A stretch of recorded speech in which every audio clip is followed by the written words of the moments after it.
তো গাইস, আমাদের ভিডিও শেষে একটু বিরতি নিয়ে নিলাম। এখন আমরা একটু ছোটোখাটো বিরতি দিচ্ছি, কারণ এখন আমরা কিছু হালকা পাতলা খেয়ে নিব। কারণ না খেলে তো কথা বলতে পারবো না। তার জন্য চলে আসলাম মামার দোকানে।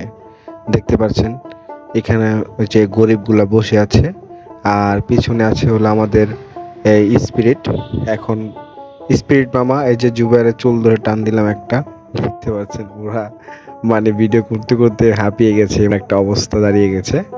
এখন আমরা আসলে কি, রোদটা কিন্তু বহুত পড়েছে, মানে এত রোদ পড়ছে মানে ধারণার বাইরে।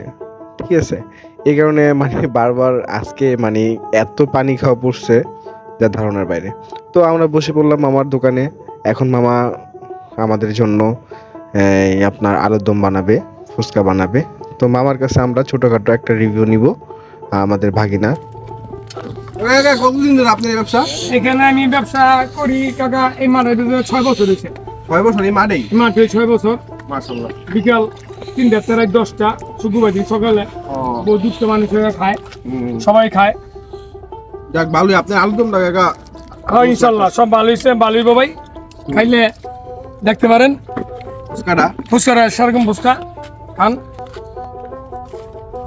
এখানে বহুত মানুষ আয় ভাই খায়, সবাই খায়, সবাই ভালোবাসে। আপনার কি কি পাওয়া যায়? এখানে বেলপুরি, চটপুরি, নুডু, ঝালমুড়ি, ফুচকা, তো ভালো আইটেম আছে। হ্যাঁ আলুর দম। দুনিয়ার মানুষকে সকাল থেকে বন্ধ খালি খাইতে আছে। খেলা মানে এখন বেটা বাসায় গেছে, মানুষ তো একটু পরে আইবো। আবার একটু পরে আসবে, দিন ভরে খেলাধুলায়। তো গাইস, দেখলেনই তো আমার রিভিউ নেওয়া শেষ।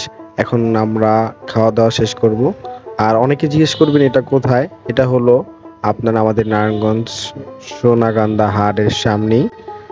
অবশ্যই আমাদের নারায়ণগঞ্জ থেকে যারা ভিডিওটা দেখবেন অবশ্যই চিনবেন, কিন্তু মোটামুটি ভালো লাগছে, আবার অত একটা ভালো না। তো এই সপ্তাহের শুটিংটা ছিল সোনাকান্দা হাটে। সবাই ভালো থাকবেন, আল্লাহ হাফেজ।